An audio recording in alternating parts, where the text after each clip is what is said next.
Assalamualaikum warahmatullahi wabarakatuh. Alhamdulillahilladzi wa kafa.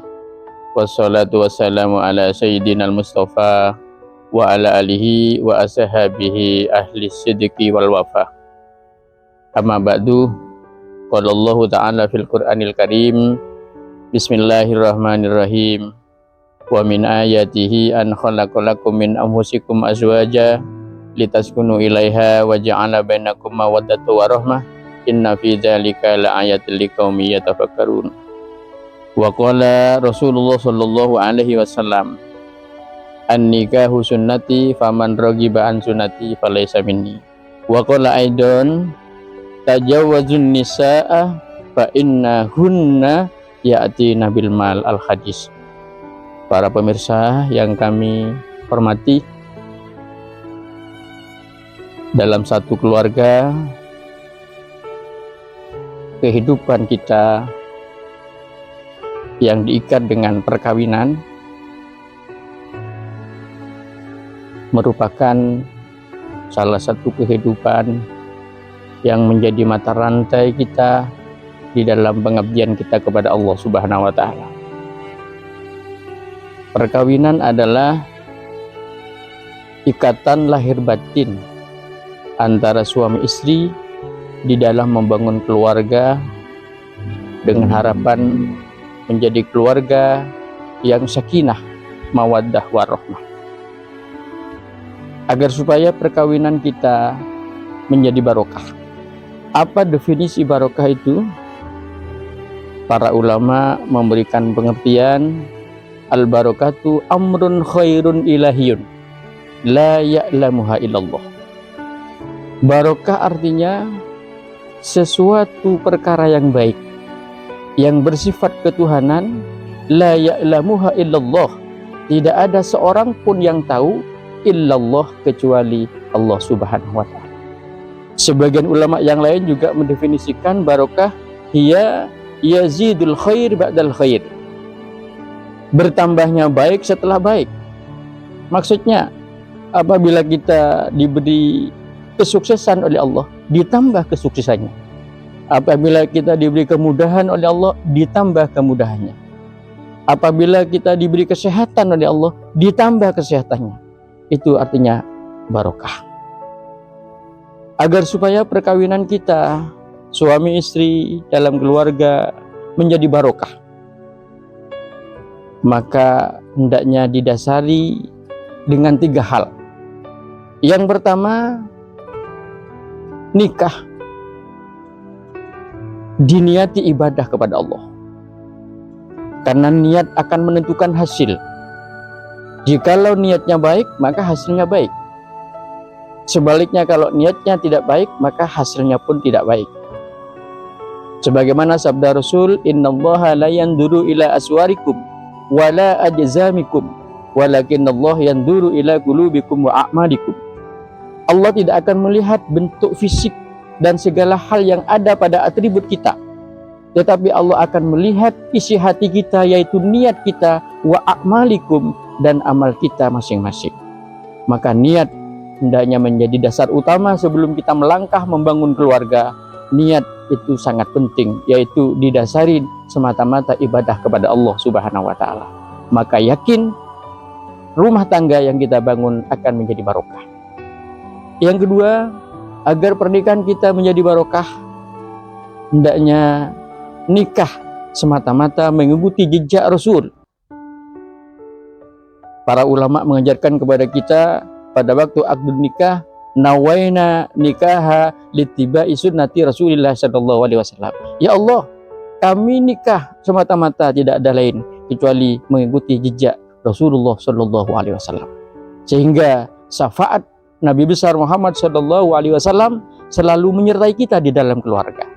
Kenapa? Karena kita nikah itu ada panutan, yaitu baginda Rasulullah sallallahu alaihi wasallam.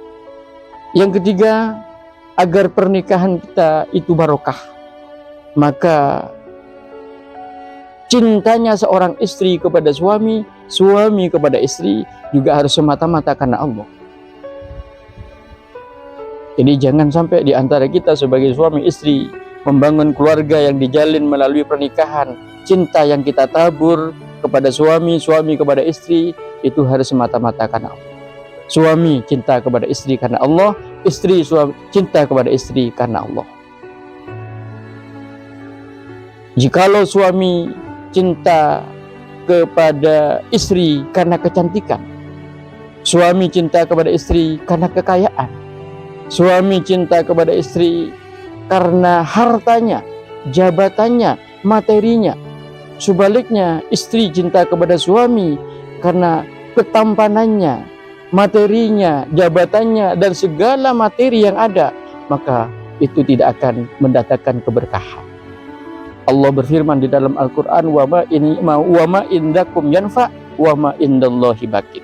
Segala sesuatu yang disandarkan kepada selain Allah, maka tidak akan kekal, akan sirna. Wa ma indallahi baqin, tapi sebaliknya, segala sesuatu yang disandarkan kepada Allah, baqin, akan kekal selama-lamanya.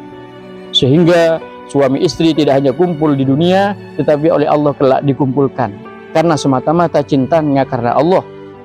Sebagaimana sabda Rasul, yusarul mar'u ma'a man ahabba mutafakun alaih. Suatu saat seseorang akan dikumpulkan oleh Allah di akhirat dengan yang dicintai. Apabila suami istri cinta karena Allah, istri cinta kepada suami karena Allah, sebaliknya semata-mata karena Allah, maka akan dikumpulkan kelak di akhirat antara suami istri oleh Allah Subhanahu wa taala. Tidak hanya di dunia kumpul, tidak hanya di rumah kumpul, tapi oleh Allah, suami istri yang cintanya semata-mata karena Allah akan dikumpulkan di akhirat kelak oleh Allah Subhanahu wa taala. Itulah 3 hal yang harus kita hayati dan kita tanamkan dan kita amalkan, kita implementasikan dalam kehidupan rumah tangga, sehingga kita akan selalu diberkahi oleh Allah Subhanahu wa taala. Para pemirsa budiman yang dirahmati oleh Allah Subhanahu wa taala, mudah-mudahan 4 hal yang disabdakan oleh baginda Rasul akan dilimpahkan kepada kita semua, yang mana keempat tersebut dikutip dalam sabdanya, arba'un min sa'adatil mar'i, ada 4 hal seseorang itu, kata baginda Rasul, akan menjadi bahagia. Yang pertama, antakuna zaujatuhu sholihatan. Apabila antara suami istri, suami itu baik kepada istri, istri baik kepada suami, maka akan bahagia, kata baginda Rasul. Jadi kebahagiaan di dalam rumah tangga itu adalah tergantung dari suami istri. Seorang suami selalu menabur manfaat kepada istri, begitu juga istri menabur manfaat kepada suami. Karena kewajiban seorang suami menjadi haknya seorang istri. Sebaliknya, kewajiban seorang istri menjadi haknya seorang suami. Apabila sudah hak dan kewajiban itu sama-sama seiring dan berjalan dalam rumah tangga, maka yakin akan mendapatkan kebahagiaan sebagaimana yang disabdakan oleh baginda Rasul. Yang kedua, kata baginda Rasul, seseorang itu akan menjadi bahagia, antakuna auladuhu abroro. Apabila suami istri setelah menikah 1, 2, 3 tahun, kemudian diberi karunia putra atau putri yang soleh dan solehah oleh Allah Subhanahu wa taala. Karena banyak di antara kita, saudara-saudara kita, tetangga kita, sanak famili kita, nikah beberapa tahun sampai puluhan tahun tidak dikaruniai putra, maka itu tidak ada kebahagiaan di dalam rumah tangga. Yang ketiga, kata baginda Rasul, seseorang itu akan bahagia, antakuna kholatuhu sholihina. Apabila antara suami istri di dalam membangun rumah tangga mempunyai tetangga kanan kiri yang baik. Kenapa bahagia, kata baginda Rasul? Ya karena tetangga yang baik itu akan selalu membawa manfaat kepada keluarga. Apakah ada? Pasti ada. Juga ada tetangga yang tidak baik. Bagaimana kalau punya tetangga yang tidak baik, yang selalu mengganggu keluarga kita? Maka tidak ada lain solusinya adalah didoakan kepada Allah Subhanahu wa taala agar menjadi tetangga yang baik. Karena yang bisa merubah hati dan sikap perilaku seseorang adalah Allah Subhanahu wa taala dengan cara kita memohon kepadanya. Karena memang diperintah oleh Allah, ud'uni astajib lakum, berdoalah kalian kepadaku maka akan kukabulkan, kata Allah Subhanahu wa taala. Maka dengan cara doa kita bisa merubah tingkah laku tetangga, saudara kita yang di sekitar kita yang sekiranya mengganggu kita. Adalah solusinya dengan kita doakan kepada Allah Subhanahu wa taala. Yang semula mempunyai tetangga yang tidak baik, bagaimana menjadi tetangga yang baik yang bisa membantu kita dalam kehidupan rumah tangga.